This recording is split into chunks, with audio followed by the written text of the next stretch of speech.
Descubrí. Crea. Aprender. Participar. Televisión más internet. www.encuentro.com.ar.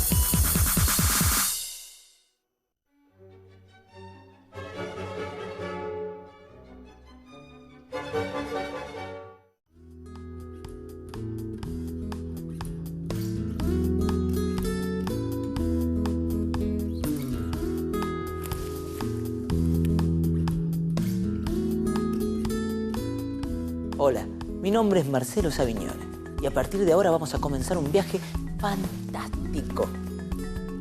Acompáñenme, les aseguro que juntos descubriremos lugares maravillosos y personajes sorprendentes.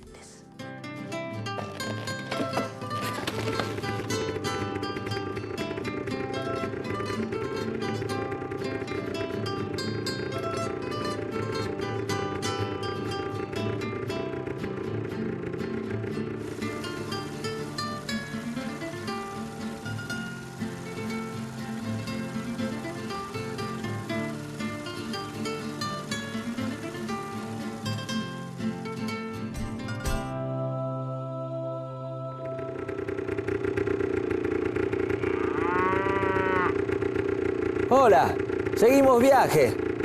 Hoy vamos a conocer a los juglares, trovadores y payadores. Es un viaje largo, de muchos años. Acompáñenme.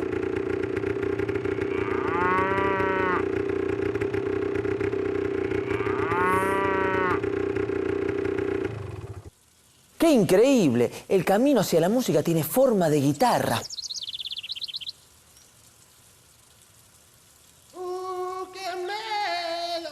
Se esconde el sol, donde existe una canción. Búsquenme a orilla del mar, búsquenme besando la espuma y la sal. No hagan ruido. Este es el camino de los trovadores. Vamos. Me encontrarán. Uy. Ay. Uy. Ay. Ay.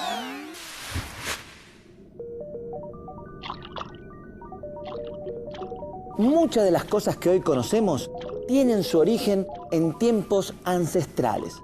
Por ejemplo, los payadores. Se dice que surgieron de los trovadores de Provenza, quienes entablaban discusiones en verso.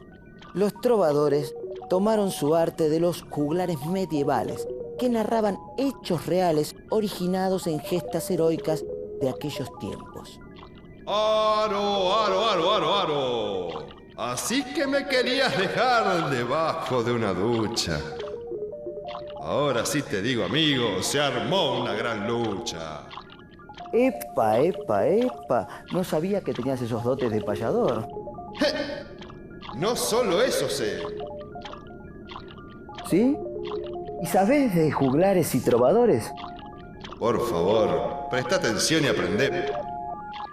En la Edad Media los juglares y trovadores recorrían los caminos de Europa relatando historias en versos y canciones populares.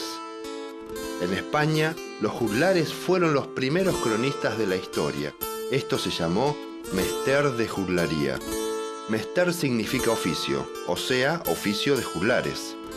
Pero también se llama de este modo a la forma de componer y narrar una historia. Perdón, hay algo que no entiendo. ¿Los juglares eran cantores? Más o menos. Ellos recitaban o cantaban un tipo de poesía muy popular para los reyes, nobles y también muchas veces para el público en general. Por vosotros, los señores, los que en castillo moráis. Por vosotros, los burgueses, los que vivís en ciudad. Por vosotros, pueblo llano, hartos ya de trabajar. Por las mujeres y niños que rondan por el ferial. Por estos y por los otros, por los de aquí y de allá, vecinos y forasteros que vinisteis al lugar. Sin distinción para todos, comienza aquí mi cantar. ¡Qué maravilloso! Nos gustó mucho. Gracias. Con mis amigos queremos saber sobre su oficio. ¿Nos puede contar?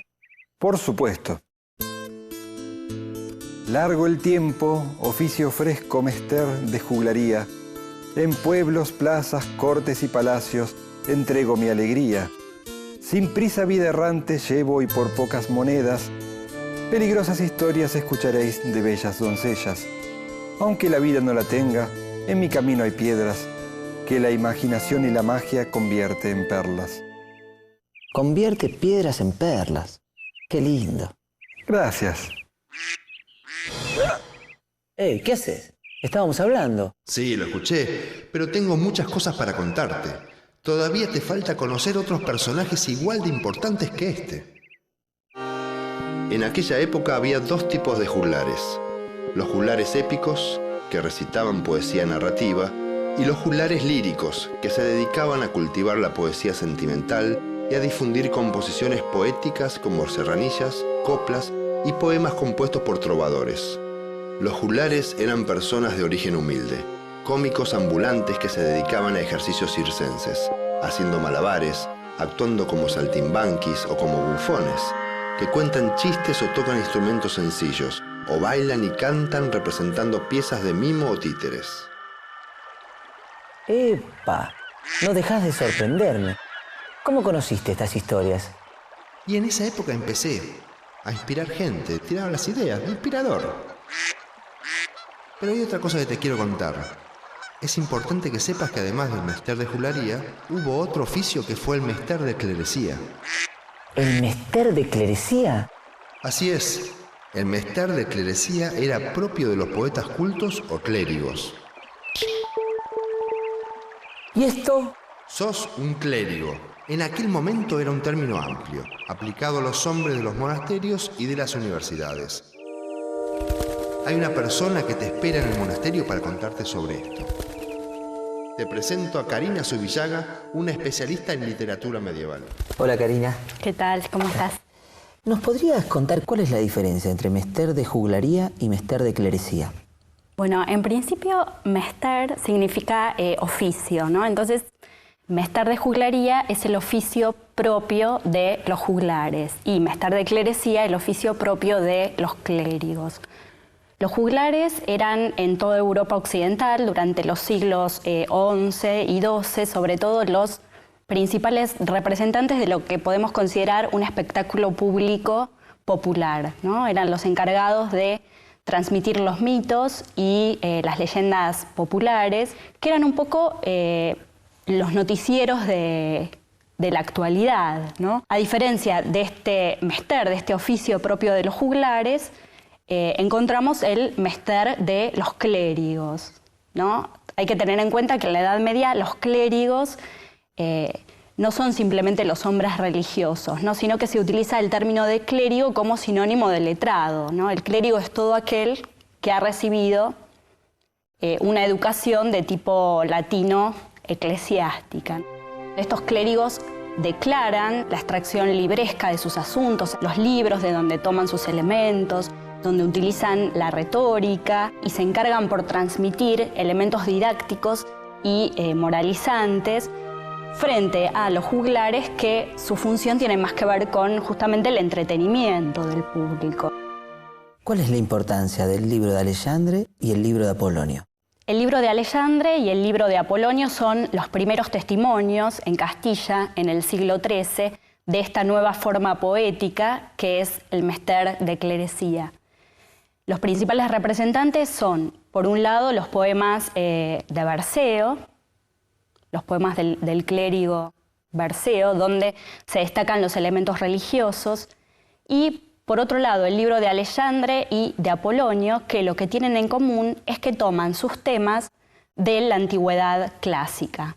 Justamente el libro de Alexandre lo que cuenta es la historia de Alejandro Magno, ¿no? La historia de su nacimiento, de su educación a cargo de Aristóteles, de su ascenso al trono de Grecia una vez muerto Filipo, y finalmente su muerte debido a un pecado que se dice que tenía Alexandre, que era el pecado de la soberbia. Entonces allí se ve este tema de la moralidad, ¿no? de la intención didáctica del poema, porque lo que hace el autor anónimo del libro de Alexandre es recuperar esta historia de la antigüedad pero dotándola de todo un sentido cristiano, ¿no? Demostrar cómo un pecado como la soberbia puede llevar a un gran hombre a su decadencia y su muerte. El libro de Apolonio, que habla de un rey, Apolonio de Tiro, que cae en desgracia, y lo que demuestra a lo largo de todo el libro es su principal virtud, que es la cortesía. Pero no cortesía como la entendemos ahora, ¿no? Sino como se entendía en la Edad Media. En la Edad Media la cortesía era una virtud que implicaba una nobleza interior que englobaba a muchas otras virtudes, como la piedad, la bondad, la generosidad y sobre todo la humildad, que es en esta virtud en la que se basa el autor del libro de Apolonio, para demostrar que un hombre al cual se le quita todo, que sufre una prueba cristiana debido a que se le quitan todos sus bienes, poniendo en práctica esta virtud de la humildad, puede finalmente recuperar todo lo que ha perdido. ¿Qué relación tiene el poema del mío Cid con todo esto que nos estás contando? Los puedo llevar hasta él si quieren. ¡Chic! Uy, ¿dónde estamos? ¿Y ese tipo con esa lanza no es peligroso? No, no te preocupes, es la estatua del Cid Campeador, que es un héroe épico. En realidad, un personaje histórico que nació en Vivar, un pueblo de Burgos, hacia el año 1040. Sirvió primero al rey Sancho II, pero cuando Sancho II fue cercado en Zamora y murió, pasó a servir a Alfonso VI, con el cual se enemistó y que entonces lo desterró. Un personaje histórico que tenía un nombre que era Rodrigo Díaz de Vivar. Disculpen que los interrumpa, pero quiero contarles yo mi propia historia. Sí, que la cuente él. Claro, adelante, Rodrigo. Conquisté y goberné la ciudad de Valencia hasta que fallecí en el año 1099. Mis restos fueron trasladados al monasterio de Cardeña en Burgos. Y fue allí donde comenzaron a narrarse mis grandes hazañas. Nuestras hazañas. Como las que les voy a contar a continuación. Escuchen. En este momento los moros me tienen cercado junto a mi ejército y me han quitado el agua. Los soldados quieren ir a la batalla, pero yo quiero consultarlo con mis hombres. El agua nos han quitado, nos va a faltar el pan. Si quisiéramos irnos de noche, no lo consentirán. Son demasiadas sus fuerzas para con ellos luchar. Decidme, caballeros, ¿qué consejo tomar? Primero habló Minaya, un caballero leal. De Castilla la gentil hemos venido acá. Si con moros no luchamos, no ganaremos el pan. Somos unos 600, acaso alguno más. En el nombre del Criador, que no se haga más, sino irlos a combatir mañana sin tardar. Entonces decidimos atacar. Al amanecer salimos y nos enfrentamos a la batalla. Embrazan los escudos ante sus corazones, enristran las lanzas, envueltos los pendones, inclinaron las caras encima de los arzones, íbanlos a atacar con fuertes corazones. A grandes voces llama el que en buena hora nació. Atacad los caballeros, por amor del Criador. Yo soy Ruy Díaz de Vivar, el Cid Campeador. Todos atacan al as donde está Per Bermúdez. 300 lanzas son, todas llevan pendón. 300 moros matan al primer empujón. Y al hacer la tornada, otros tantos muertos son. Qué interesante, ¿eh? La verdad que no sabía nada de esta historia. Entonces, ¿este poema es una biografía del Cid? No, en realidad el poema, el cantar de Mío Cid, es una versión libre de los últimos años de su vida, donde este personaje histórico, Rodrigo Díaz de Vivar, aparece idealizado, aparece como un héroe épico, de allí su denominación de Cid Campeador. Cid, porque es una palabra que proviene del árabe siri, que significa señor, y campeador es un adjetivo que alude a algo que se relata en el poema, que es que el Cid nunca fue vencido en ninguna de las batallas que enfrentó y que se mantuvo fiel, a pesar de todas esas batallas, a su rey, Alfonso VI. Justamente lo que se celebra en el poema, en el Cantar de Mio Cid, es el vínculo vasallático, el vínculo que existe entre un señor y su vasallo, que es el vínculo básico del feudalismo. Este caballero que se presenta como un guerrero invencible, también es un personaje tierno y muy humano que ama a Dios y a los suyos. Sí, claro, porque esta es una cualidad propia del Cid, de Rodrigo, como héroe castellano, ¿no? Es el tipo de amor que se está presentando en Castilla en este periodo, un amor basado en la fidelidad, en el respeto a los lazos vasalláticos y en un amor que siempre obedece a Dios y cuida de los suyos. Es un amor muy diferente, por ejemplo, al que se está desarrollando en este momento, en este mismo momento, en los siglos XI y XII, en Provenza, en la zona del sur de Francia, y que van a cantar los trovadores, ¿no? Un amor, el amor cortés, que es un amor aristocrático, que está vedado a los burgueses y a los campesinos, que es un amor solamente de nobles, donde la dama tiene un lugar preponderante, donde se idealiza a la amada, que se considera que tiene la suma de las virtudes físicas y morales, y que es un tipo de amor que es una proyección del lazo vasallático, de este lazo feudal, a las relaciones amorosas. Este amor es muy diferente al que se está dando en España en este momento, cuyo representante podría ser el Cid. Gracias. Bueno, muchas gracias por todo lo que acabamos de aprender. No. Discúlpeme, perdón, pero me lo tengo que llevar. Todavía tenemos que conversar un tema muy importante. No, quédense un ratito más. No se lo lleve. Lamentablemente me tengo que ir. ¡Adiós!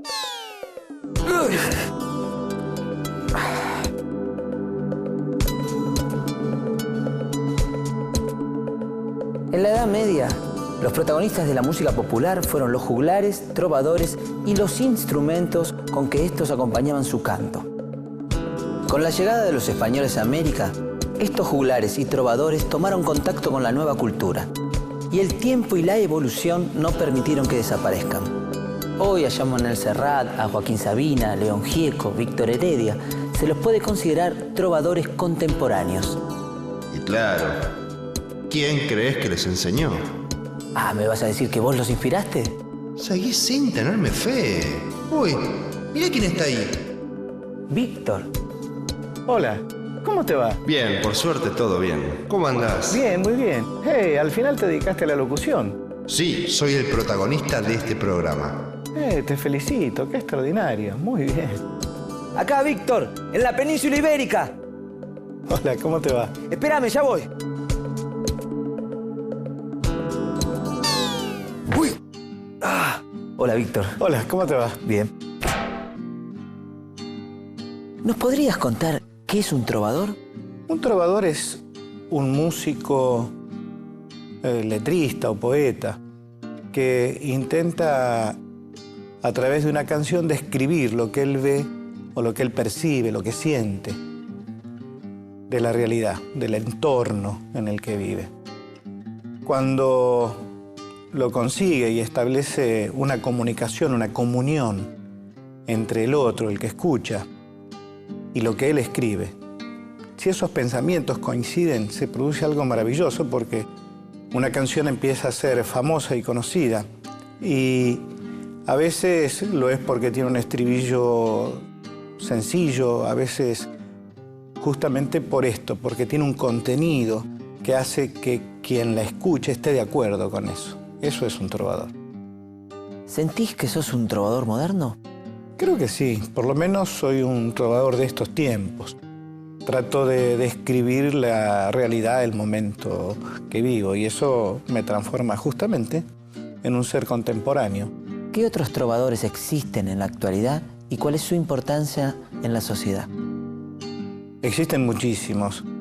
Te podría decir algunos compañeros como Silvio Rodríguez, como Pablo Milanés, como León Gieco aquí en Argentina, como lo fue Alfredo Zitarrosa, como lo es todavía Daniel Biglietti, y tantos otros que cantan canciones que tienen que ver con lo que nos pasa, con lo que pasa en los pueblos de América Latina. La importancia que tienen, te diría que es sustancial, porque ellos se establecen como si fueran periodistas independientes, una verdad sobre lo que ven, porque no tienen ningún tipo de preocupación, porque no tienen patrón, porque su trabajo en realidad es decir la verdad. ¿Nos podrías cantar una canción tuya? Pero por supuesto, ¿cuál quisiera que te cante? Cántame esa que te inspiré. ¿Te acordás? Informe de la situación. Bueno, dale.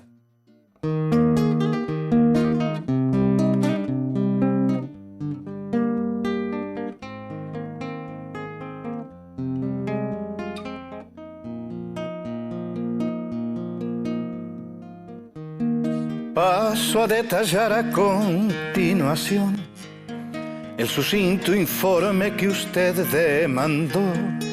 Duele a mi persona tener que expresar que aquí no ha quedado casi nada en pie. Mas no desespere, le quiero aclarar que aunque el daño es grave, bien pudiera ser que podamos salvar todo el trigo joven si actuamos con fe y celeridad. Parece ser que el temporal trajo también la calamidad de cierto tipo de langosta que comen grande y a nuestra costa y de punta a punta del país. Se han deglutido todo el maíz. A los manzanos se los ve cayendo antes de florecer. Se aguzanaron los tomates y a las verduras, por más que trate, ya no hay manera de hacerles bien. Ya no sé qué hacer, ni tengo con quién.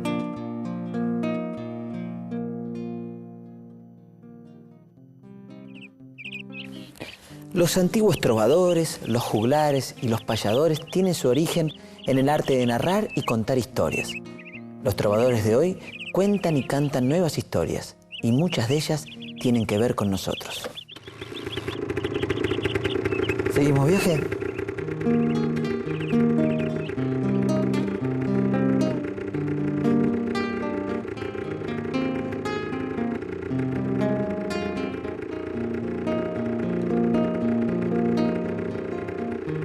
Y entre los males y los desmanes hay cierta gente que ya se sabe, saca provecho de la ocasión, comparando a uno lo que vale dos y haciendo abuso de autoridad. Se llevan hasta la integridad. Suscribo nombre y apellido y ruego a usted tome partido para intentar una solución que bien podría ser la unión de los que aún estamos vivos para torcer nuestro destino.